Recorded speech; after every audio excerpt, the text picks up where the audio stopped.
अगर सरकार ऐसी खराब नीतियों के कानून देश में लाएगी, देश को तोड़ने वाला कानून लाएगी, संविधान को तोड़ने वाला लाएगी, तो ऐसे कानूनों का जोरदार जवाब दिया जाएगा। वर्तमान सरकार, वर्तमान पार्टी, जिस पार्टी की सरकार है भारतीय जनता पार्टी की, वो अपनी नीतियों से, अपने उद्देश्यों से भटक गई है।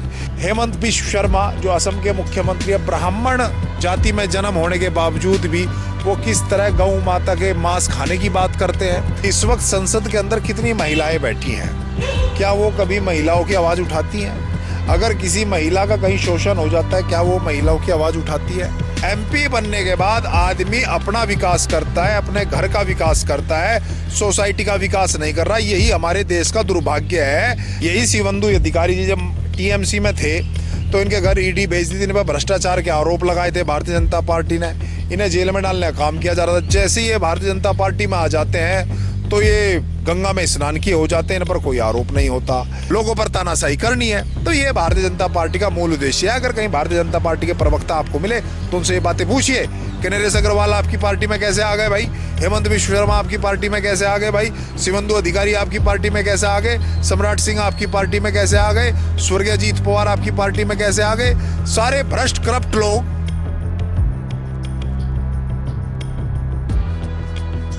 नमस्कार, आपका बहुत बहुत स्वागत है। देखिए, यूजीसी बिल 13 जनवरी को आया था और उसके बाद 29 जनवरी को कोर्ट ने उस पर स्टे लगाने का काम किया। फिर भी लगातार सवाल और निशान ये उठता है सरकार पे, क्या सरकार ये चाहती है स्वर्ण समाज शांत बैठे तब हम इसको लागू करें, कोर्ट पे प्रेशर बनाया जाए? और जैसे महिला आरक्षण आया, 33% की बात की गई, वो बिल पास नहीं हो पाया संसद के अंदर। विपक्ष ने बात की कि मुस्लिम महिलाओं को अलग से आरक्षण मिलना चाहिए। क्या स्वर्ण समाज की कोई बात क्यों नहीं करना चाहता? क्या स्वर्ण समाज इस देश का नागरिक नहीं है? क्या स्वर्ण समाज इस देश पे बोझ है? टैक्स लेने की बात आती है तो भर भर के टैक्स लेने का काम किया जाता है, और जब सुविधाओं की बात हो, हक की बात हो, तो उनको डिटेन कर लिया जाता है। कल जंतर मंतर पे तमाम लोग पहुंच रहे थे यूजीसी के प्रोटेस्ट में, उनको घर में नजरबंद कर लिया गया। तमाम लोग जो यहाँ पहुंचे उनको भी डिटेन कर लिया गया। बड़ोस से दीपक शर्मा जी हमारे साथ है, समाज सेवी, लगातार हर मुद्दे पर अपनी बातचीत राय रखते हैं, जानते हैं इनसे इस पूरे मुद्दे को किस तरह देखते हैं। नमस्कार दीपक जी।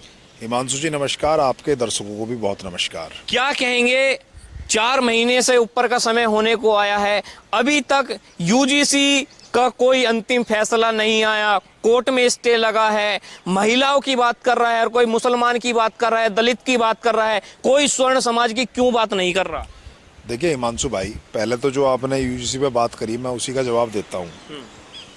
पिछले जनवरी से ये मूवमेंट पूरे देश में चला हुआ है, कहीं कम तो कहीं ज़्यादा है, और मैं आपके माध्यम से बता देना चाहता हूँ सरकार को कि ये आवाज़ ना रुकेगी और ना दबेगी।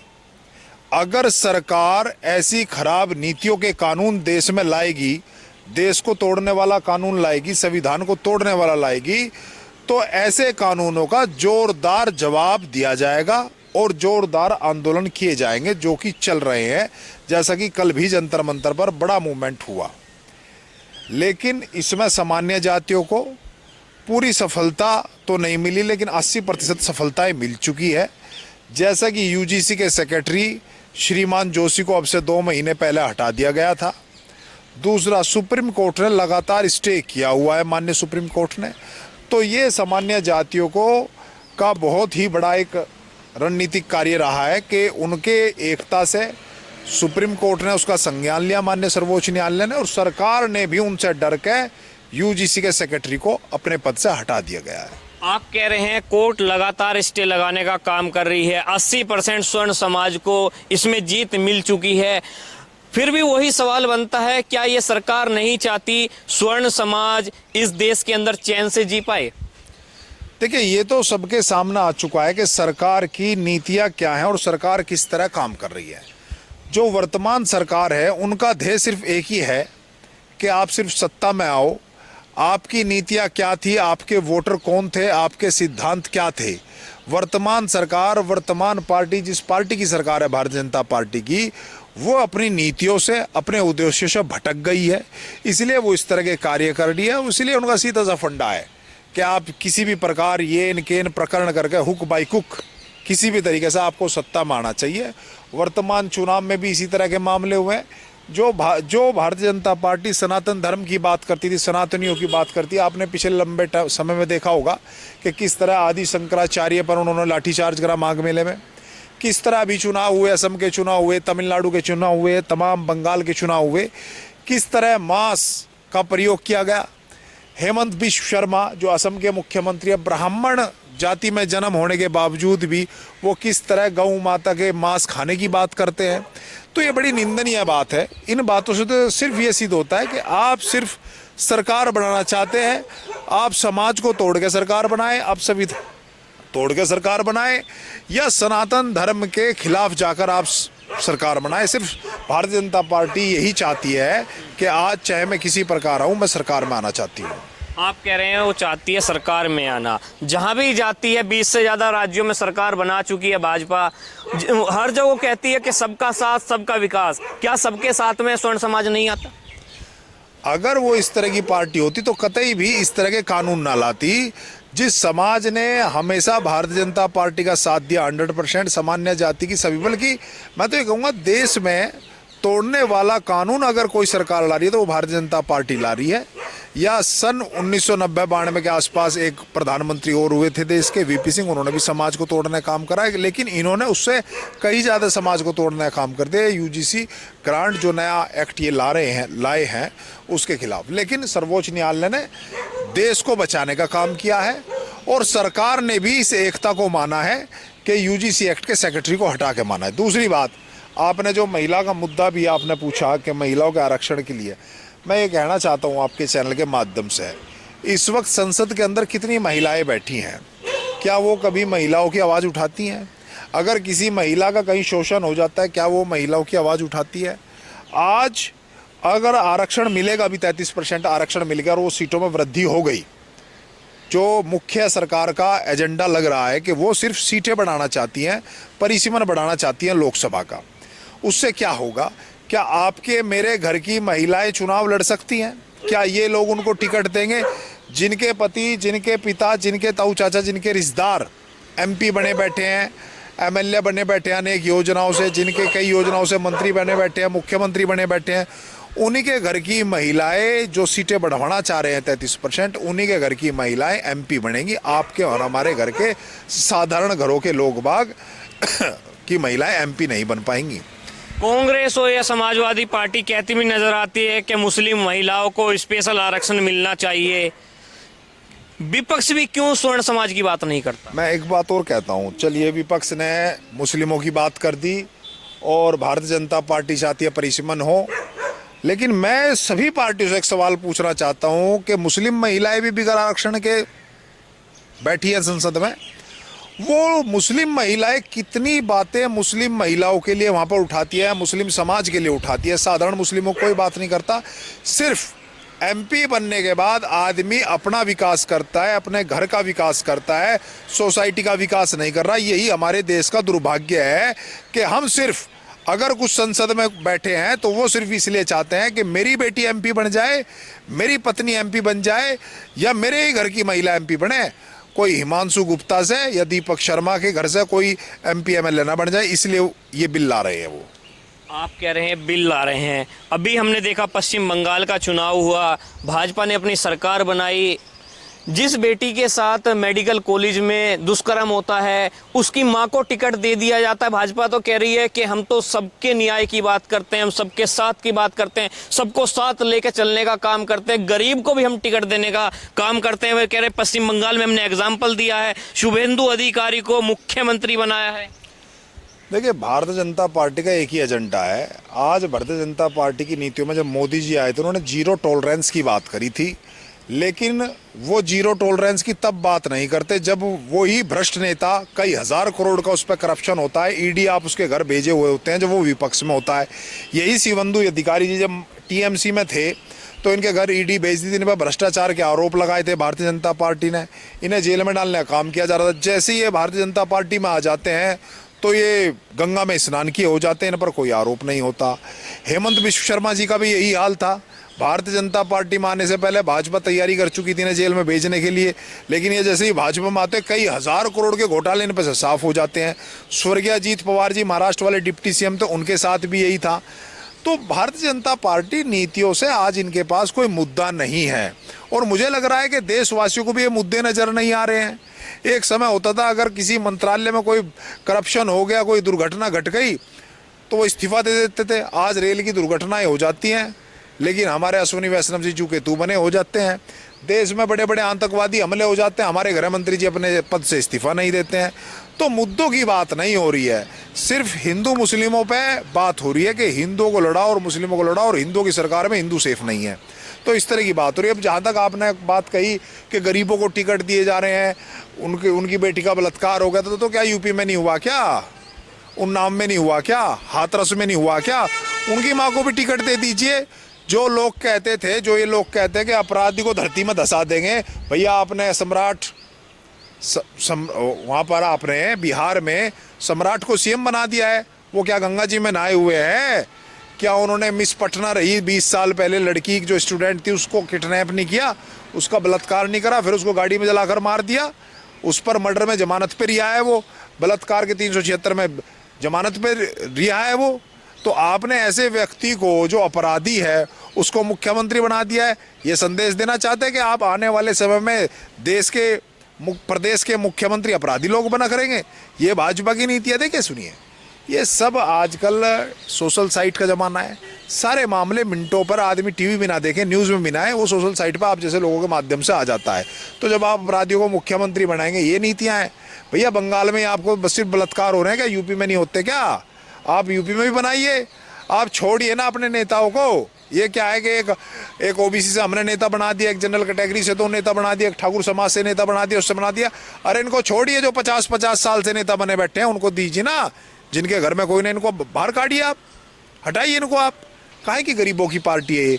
काहे की साधारण लोगों की पार्टी है ये? सेठ लोगों की पार्टी है ये? ऐसे लोगों की पार्टी है जो लोग बाग कहा करते थे, नरेश अग्रवाल जैसे लोग राज्य संसद के अंदर खड़े हो गए कि विस्की में विष्णु बसे, रम में बसे श्री राम, जंग में बसे माता जानकी, और ठर्रे में बसे भगवान हनुमान, बोलो सिया राम बलराम चंद्र की जय। जो ये कहते थे नरेश अग्रवाल, अरे गाय माता जब माता है तो तुम्हारा पिता कौन है? तो ये तो जो बैल है वो आपका पिता है। तो जो इस तरह की निंदनीय बातें करते थे भगवानों के नाम पर, हमारे इष्ट लोगों के नाम पर, उन लोगों का भारतीय जनता पार्टी ने स्वागत करा है। वो आज खुद भारतीय जनता पार्टी में उनके बेटे यूपी के अंदर कैबिनेट मंत्री है। तो कहाँ है भाई आपकी नीतियाँ? कहाँ है भाई आपके सिद्धांत? आप अपने सिद्धांतों से भटक गए हैं। आज आपका सिर्फ ध्येय एक है कि मुझे किसी भी प्रकार ये इन पर प्रकरण करके अपनी सरकार बढ़ानी है, अपनी चौधर करनी है, और देश को तोड़ना है, और लोगों पर तानाशाही करनी है। तो ये भारतीय जनता पार्टी का मूल उद्देश्य है। अगर कहीं भारतीय जनता पार्टी के प्रवक्ता आपको मिले तो उनसे ये बातें पूछिए कि नरेश अग्रवाल आपकी पार्टी में कैसे आ गए भाई? हेमंत बिश्व शर्मा आपकी पार्टी में कैसे आ गए भाई? शिवंदु अधिकारी आपकी पार्टी में कैसे आ गए? सम्राट सिंह आपकी पार्टी में कैसे आ गए? स्वर्गीय अजीत पवार आपकी पार्टी में कैसे आ गए? सारे भ्रष्ट करप्ट लोग जिनको आप जेल में डालना चाहते थे, आपकी पार्टी में राघव चड्ढा कैसे आ गए? क्योंकि आपको पंजाब के अंदर सरकार बनानी है, आपको आम आदमी पार्टी के एमएलए तोड़ने हैं। इसलिए जिनके घर आपने ईडी छापते थे, जिनको आप करप्ट बताते थे, जिनको आप भ्रष्ट बताते थे, वे 7 MP आप मिला लाए। कहाँ गई आपकी नीति? अरे कांग्रेस में कांग्रेस के एमएलए आपके पास, कांग्रेस के MP आपके पास, बहुजन समाज पार्टी के नेता आपके पास, समाजवादी पार्टी के नेता आपके पास। प्रत्येक जिन पार्टियों पे आप आरोप लगाते थे, वे सभी पार्टी के नेता आपके यहाँ गंगा जी में नहाए हो गए, सारे दोष मुक्त हो गए, क्योंकि वह आपके पास आ गए। जब तक आपके पास नहीं आता तो सब करप्ट हैं, सब रिश्वतखोरी है, सब देश को लूट रहे हैं, सब बलात्कारी है, सब आरोपी है। जैसे ही आपके पास आ जाते हैं, आप उनको बड़े बड़े पद नवाजते हैं और सत्ता पे काबिज रहना आप चाहते हैं कि विपक्ष को बिल्कुल ही खत्म करो। इस देश में अगर कोई कानून लगा तो संसद में आपसे पूछने वाला कोई ना होगा आप क्या कर रहे हैं। ये मेन उद्देश्य भारतीय जनता पार्टी का इस वक्त चल रहा है। क्या ममता बनर्जी महिला हैं और स्वर्ण समाज से आती हैं, इसलिए पश्चिम बंगाल में हार गए, इसलिए विरोध किया गया? नहीं, देखिए ऐसा है, अब ममता बनर्जी की अगर मैं बात करूं तो स्वर्ण समाज से और ब्राह्मण है। अब एक ब्राह्मण तो ऐसा हो सकता है जो पार्टी का गुलाम हो, किसी का गुलाम हो, उसके अनुसार रखनी है, उसके निष्ठा के अनुसार रखनी है। लेकिन देखिए इतिहास में हमेशा उन्हीं का नाम हुआ है, महाराणा प्रताप का इसलिए नाम हुआ है कि वो आजीवन जब तक जीवित रहे अकबर से भिड़ते रहे, अकबर से भिड़ते रहे, जिसका पूरे देश पे राज था। और ममता बनर्जी ब्राह्मण लेडी है, रानी लक्ष्मीबाई है, वो तो अकेली भिड़ी है तानाशाह से, राजा से, जिसकी 20 राज्यों में सरकार चल रही है उससे भिड़ी है वो बहादुर लेडी है। इतिहास में वो बहादुर के नाम से दर्ज होगी और शिवंदु अधिकारी कायर और गुलाम के नाम से दर्ज होगा। आप कह रहे हैं कायर के नाम से दर्ज होगा, भाजपा तो कहती है कि इन्होंने तो तुष्टीकरण की राजनीति की है, हिंदुओं को त्योहार नहीं बनाने दिया, मंदिरों पे ताले लटकवा दिए। किसने लटकवा दिए? किसने लटकवा दिए? ममता बनर्जी पर आरोप लगा। अगर ममता बनर्जी ने ताले लटकवा दिए तो कैसे दुर्गा का वहाँ पे, दुर्गा की कैसे पूजा होती है, कैसे वहाँ काली की पूजा होती है? क्यों उनके वीडियो वायरल होते हैं ममता की पूजा करते हुए? इस देश में हिंदुओं का ठेका भारतीय जनता पार्टी ने लिया हुआ है क्या? और फिर अगर ठेका लिया हुआ है तो उनकी सरकार है, फिर ये क्यों कहती है कि हिंदू सेफ नहीं है? फिर ये क्यों कहती है हिंदू सेफ नहीं है? फिर अगर इन्होंने ठेका लिया हुआ है तो इनका मुख्यमंत्री को शर्म के डूब के मर जाना चाहिए कि ब्राह्मण जाति में जन्म लेने के बाद भी तुम गाय मांस की बात करते हो। शर्म नहीं आती? चुल्लू भर पानी में डूब जाना चाहिए और नरेंद्र मोदी को भी डूब जाना चाहिए कि भारतीय जनता पार्टी के लोग इस तरह की आप सनातन की बात करते हैं और गाय माता के मांस की बात करते हैं। शर्म आनी चाहिए इन लोगों को। आप उत्तर प्रदेश की धरती से आते हैं और वो धरती जिनने प्रधानमंत्री दिए चौधरी चरण सिंह, वहां से, तो क्या उत्तर प्रदेश में अब जो चुनाव होगा क्या यूजीसी इस चीज में फर्क डालेगी? क्या फूट पड़ेगी भारतीय जनता पार्टी में? मैं भैया ये कह रहा हूँ, देखिए मुद्दों पे तो राजनीति ही नहीं हो रही है। देश के अंदर सिर्फ हिंदू मुस्लिम दिख रहा है, लोग बाग मुद्दों की बात नहीं कर रहे हैं। उत्तर प्रदेश में अगर चुनाव होने चाहिए तो रोजगार के ऊपर बात होनी चाहिए, शिक्षा के ऊपर बात होनी चाहिए, स्वास्थ्य के ऊपर बात होनी चाहिए, इंफ्रास्ट्रक्चर के ऊपर बात होनी चाहिए, लॉ एंड ऑर्डर के ऊपर बात होनी चाहिए। इन मुद्दों पर बात होनी चाहिए ना। इन मुद्दों पर बात होनी चाहिए कि योगी जी ने 23,000 24,000 स्कूल उत्तर प्रदेश के अंदर बंद कर दिए। हम इस तरह विश्वगुरु बनेंगे क्या? हम विश्वगुरु जब थे जब नालंदा और तक्षशिला थी। आज हमारे यहाँ का युवा चाइना पढ़ने जाता है, जापान पढ़ने जाता है, हार्वर्ड विश्वविद्यालय पढ़ना चाहता है, ऑक्सफोर्ड विश्वविद्यालय पढ़ना चाहता है। ये कह रहे हैं हम विश्वगुरु हैं। अरे भैया ऑक्सफोर्ड आपके यानी, हार्वर्ड आपके यानी, आपके यहाँ कुछ है नहीं। आप बस कल्पनाओं में खो रहे हैं, मुंगेरी लाल के हसीन सपनाओं में खो रहे हैं हमारे माननीय नरेंद्र मोदी जी। तो इस तरह इन मुद्दों पे चुनाव होना चाहिए उत्तर प्रदेश का। दीपक जी, अगर उत्तर प्रदेश की जनता आपको सत्ता में जाने का मौका मिले तो क्या आप भी कुर्सी के लोभी बन जाएंगे, या फिर जिस तरह अब आप बेबाकी से जनता की आवाज उठा रहे हैं क्या इसी तरह फिर दहाड़ेंगे? देखिए सुनिए, एक तो अभी फिलहाल मैं किसी पार्टी से जुड़ा हुआ नहीं हूँ, बिल्कुल स्वतंत्र हूँ। तो मैं अगर स्वतंत्र हूँ और अगर मैं आगे भी किसी पार्टी में जाता, और मैं जहाँ जिस पार्टी में पहले था भारतीय जनता पार्टी में, तब भी ऐसे ही बोलता था बेबाक। अगर मुझे लग रहा था मेरे जिले में कुछ गलत हो रहा है तो मैं उस गलत का तब भी विरोध करता था उसी पार्टी में रहते हुए। और आज आगे भविष्य में जब कभी किसी पार्टी में जाएंगे, अगर वहाँ कुछ गलत होगा तो तब भी इसी प्रकार विरोध करेंगे। अगर हम आपका जो जिला लगता है बागपत, अगर बागपत की बात की जाए तो वहाँ पे सरकार निवेश के लिए ज़मीनें खोज रही है, फिर जो किसान हैं वो ही विरोध कर रहे हैं। तो जब सरकार निवेश करना चाहती है, रोजगार देना चाहती है, तो फिर जनता विरोध करेगी तो कहाँ रोजगार मिलेगा? नहीं, वहाँ की जनता कहाँ विरोध कर रही है? वहाँ तो कोई जनता विरोध नहीं कर रही। और जितना काम वहाँ होना चाहिए था इतना काम तो हो ही नहीं पा रहा है वहाँ पर। जितना काम वहाँ पे होना चाहिए था, 3 साल पहले करीब कई हज़ार करोड़ का औद्योगिक क्षेत्र में निवेश होना था, वो कई हज़ार करोड़ रुपये वापस हो गया। तो जो काम वहाँ पे होने चाहिए थे, दिल्ली के नज़दीक होने के बावजूद भी जो वहाँ पूर्व सांसद डॉक्टर सतपाल सिंह ने करा है कार्य, वो अब वर्तमान में तो उतना कार्य हो नहीं रहा। बल्कि वहाँ बहुत बड़े मंत्री हैं, उन पर कई मंत्रालय हैं। श्रीमान जयंत चौधरी जी पर बहुत विकास होने चाहिए, लेकिन मुझे लगता नहीं उस तरह तेजी से विकास कार्य रुक गए हैं वहाँ पर। क्या उत्तर प्रदेश की जनता इस बार भारतीय जनता पार्टी को नकारेगी? नहीं, बिल्कुल नकारना चाहिए। अगर मुद्दों पे वोट जाए तो भारतीय जनता पार्टी तो वहीं ठहरती नहीं है। जिस तरह लोकसभा चुनाव 2024 में यूपी में हुआ और समाजवादी पार्टी ने एक बहुत अच्छा रिजल्ट वहाँ पर दिया, 39 सीटें के आसपास दी हैं, तो अगर उस तरीके से चुनाव हो तो फिर तो भारतीय जनता पार्टी वहाँ नहीं ठहरती है। और मुद्दों पे अगर बात होगी, स्कूलों पे, शिक्षा के ऊपर बात होगी, रोजगार पे बात होगी, रोजगार योगी जी उतने नहीं दे पाए हैं। आप इंफ्रास्ट्रक्चर भी उस तरह का नहीं हो पाया है। अगर मुद्दों पर बात होगी तो मुझे तो लगता नहीं है कि योगी जी कहीं ठहर पाए। और ये अगर ये ध्रुवीकरण की राजनीति करेंगे तो वो देखो कुछ भी हो सकता है, कुछ भी कर सकते हैं, और ये कहीं भी 2.5 लाख 3 लाख फौज वो भेज सकते हैं, क्योंकि ये देश के भाई तानाशाह हैं, अकबर हैं।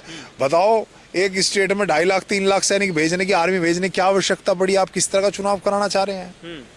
तो देखिए, बस अंतिम में ये बताइए, जो योगी आदित्यनाथ हैं वो भारतीय जनता पार्टी से अगर अलग होते हैं, क्या फिर भी ऐसी राजनीति करेंगे, या फिर जिस तरह उनको जाना जाता है गुंडे माफियाओं पे सिकज कसने वाले, उस तरह से काम करेंगे?